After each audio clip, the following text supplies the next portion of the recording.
Muy bien, Ecocultura, con alegría, con una entrevista con Manuel Zaguirre, presidente de la Unión Sindical Obrera de España, al mismo tiempo presidente de la Solidaridad con los países del tercer mundo, Sotermund, que visita una vez más Paraguay. Lo ha hecho en muchas ocasiones en América Latina y en particular Paraguay, en época muy difícil de la dictadura. En esa ocasión, por supuesto, visitando las cárceles, llevando la solidaridad del entonces también Confederación Mundial del Trabajo, que agrupa a muchísimos trabajadores en distintas partes del mundo. Y bueno, hoy en su condición también de vicepresidente de la Confederación Sindical Internacional, la CSI, con sede en Bélgica, que tiene más de 180 millones de trabajadores organizados,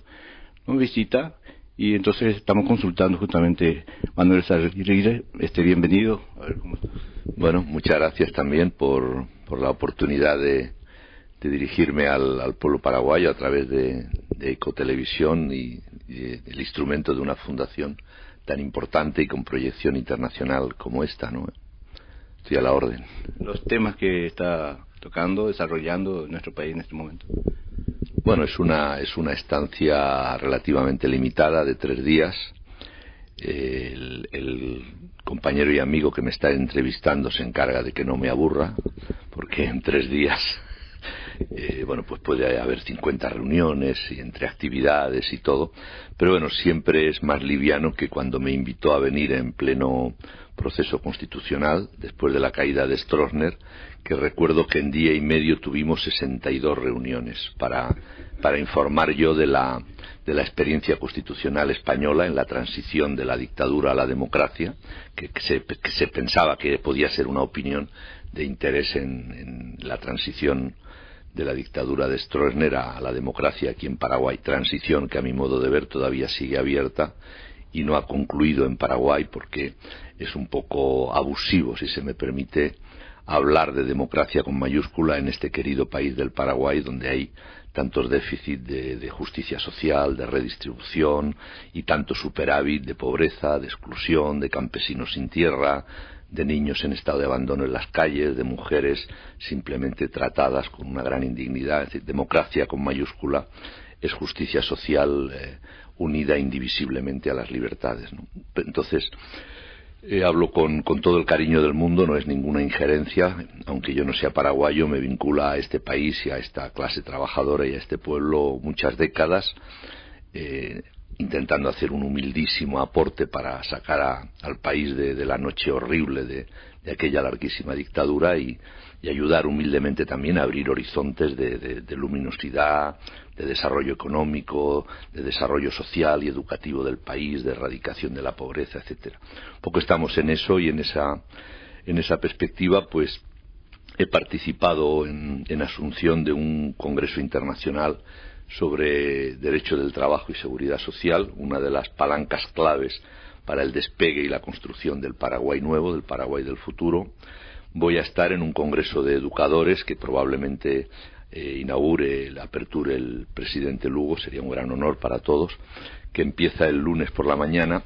de la Unión Nacional de Educadores, y que tiene como objetivo elaborar y lanzar una propuesta al Paraguay para hacer de la educación otra de las palancas fundamentales para sacar al país de la postración y lanzarlo a la escena de futuro, del desarrollo, del crecimiento, de la equidad social, etcétera. Y luego he desarrollado también bastantes actividades en el sentido de apoyar, diseñar con los compañeros, sobre todo de la CNT, proyectos solidarios que tenemos aquí en marcha en Paraguay, materia de formación de líderes sindicales y sociales, de asistencia en barrios marginalizados, en asistencia sobre todo a niños en estado sino de abandono con los padres en la economía informal. Estamos creando una red de guarderías interesantes. Y bueno, he tenido también ocasión, quiero resaltarlo, de verificar una vez más el afecto de los medios de comunicación, que me brindan la oportunidad de expresar mi opinión y de concretar en esa opinión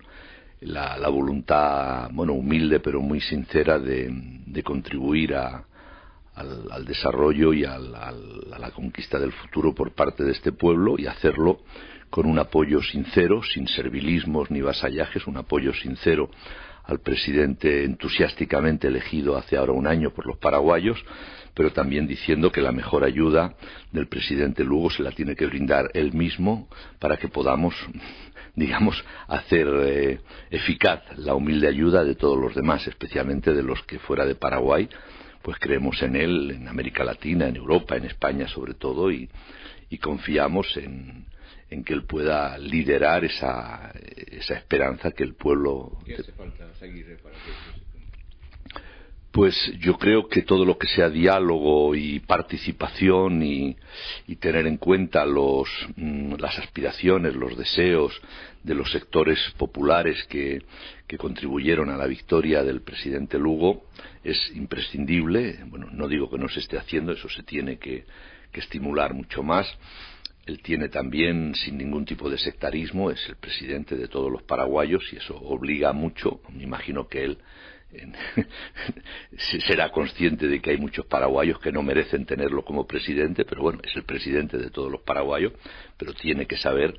que quienes han depositado en él la confianza y el cariño son determinados sectores del pueblo paraguayo, no todos. Hay algunos sectores que estarían mucho más contentos si todo esto se fuera al garete y se pudiera hacer un viaje al pasado y volver a los buenos tiempos para ello, que fueron tiempos desastrosos para el Paraguay. Y yo creo que en ese contexto de diálogo, de participación permanente, sería muy importante que el presidente, con los sectores sociales que realmente están apremiando porque necesitan y merecen las reformas, los cambios, el campesinado, los sectores trabajadores más carenciados, más en precario, el problema de la juventud, el problema de la infancia en estado de abandono, el problema de la mujer, a todo eso hay que ponerle fecha, yo creo. Yo creo que sería muy importante poder llegar a acuerdos, digamos, de calendario, que es en estos procesos los tiempos son claves, son fundamentales. Si no hay tiempos definidos, luego puede cerrar un poquito arriba, un poquito abajo, pero tiene que haber tiempos definidos para la reforma, porque si no vienen las prisas, vienen las desilusiones, vienen los desánimos, y eso es aprovechado por los inmovilistas, por los reaccionarios, que yo veo que tienen enormes prisas. Me da mucho que pensar y que sospechar. Hay algunos sectores que son más reivindicativos y más combativos cuando han estado 60 años caminando y caminando hacia el pasado y montados sobre este país hasta someterlo a un nivel de subdesarrollo y de atraso que ahora hay que salir de él, y evidentemente pretenderlo en un solo año, en un periodo corto, no es fácil, pero páctense los tiempos. La reforma agraria, pues hay que decir, partimos de esta situación, estos recursos tenemos, estos son los desafíos, las prioridades, pues esto dura lo que sea, no lo sé, yo opino como una persona de fuera, con todo cariño, pero con respeto también, pues esto dura 3 años, no lo sé, o 30 meses, o qué sé yo, o el problema de la educación en los sectores más carenciados, bueno, es decir, todo esto contribuiría mucho a sosegar la situación y a que cada cual, digamos, jugara su rol en este proceso de cambio con más serenidad. Y evidentemente, bueno, luego cuando acabe este ciclo, que en democracia 4 o 5 años es un ciclo muy corto cuando los desafíos son tan grandes, pues evidentemente el pueblo paraguayo verá lo que dicen las urnas a partir de su soberanía democrática, pero lo peor es que pase este ciclo sin que se haya definido esos calendarios, esos procesos en el tiempo, porque si no puede haber una sensación de desencanto, de dispersión, de decir, bueno, mucho bla, bla, bla, bla, pero nada realmente está cambiando. Esto sería bastante trágico para el Paraguay, me parece. Aguirre, nosotros estamos considerados también como dentro de los países llamados la pobreza, pero tú que conoces tu experiencia en América Latina, en particular en Paraguay, estos países todos tienen recursos importantísimos, bueno, pero habría que ver... Bueno, claro, es la paradoja siniestra de llamarles países pobres a países como Paraguay u otros que son países realmente con territorio, con materias primas, con una fertilidad de la tierra fabulosa, y llamarles países ricos pues a países que no voy a dar el nombre, pero bueno, que en Europa los hay, pues sería un poco más que un barrio de Asunción, quiero decir, sin territorio, sin materia prima, sin agricultura, es decir, hay países enriquecidos y países empobrecidos, es decir, no fue la naturaleza la que hizo ricos o pobres a unos u otros, no, fue el manejo mismo de la economía, de esta globalización, los procesos coloniales, el tipo de esquilme de la materia prima para fomentar el desarrollo de unos países y el atraso de otros, es decir, ha sido la mano del ser humano lo que ha generado la geografía de la pobreza y de la riqueza en el mundo. No ha sido ninguna divinidad que ha castigado, ha premiado a ningún país, ¿no? Entonces, se trata de acabar con esa paradoja, es decir, que haya relaciones comerciales, un marco económico internacional justo, equilibrado, que no esté pensado solo para el lucro feroz, inmoral de unos cuantos, sino que tenga una dimensión social y humana, es decir, la economía, las finanzas, la producción, la ecología, son instrumentos que adquieren sentido cuando definen sus objetivos humanos, es decir, cuando definen, bueno, estamos para que esta colectividad que está en situación de sufrimiento, de atraso, gane unos estándares básicos de dignidad en la educación, en la salud, en el acceso al agua, al alimento, etcétera. Todo lo que no sea eso, insisto, es seguir contribuyendo al deterioro del planeta, de las materias, del medio ambiente y sobre todo destruyendo la ecología social y humana, que a mí es la que más me interesa, sin despreciar la otra, la ecología social y humana. Lo más antiecológico que hay es la pobreza, es el hambre, son los niños que mueren por malnutrición, insisto, en países que pueden producir grano o carne en millones y millones de toneladas. Sería el caso de Paraguay, ya no le hablo de la Argentina, que produce, parece que son 400 millones de toneladas de cárnicas al año y mueren 40 o 50 niños diarios en estado de malnutrición o de hambre, ¿no? Entonces, la clave, insisto, está en primero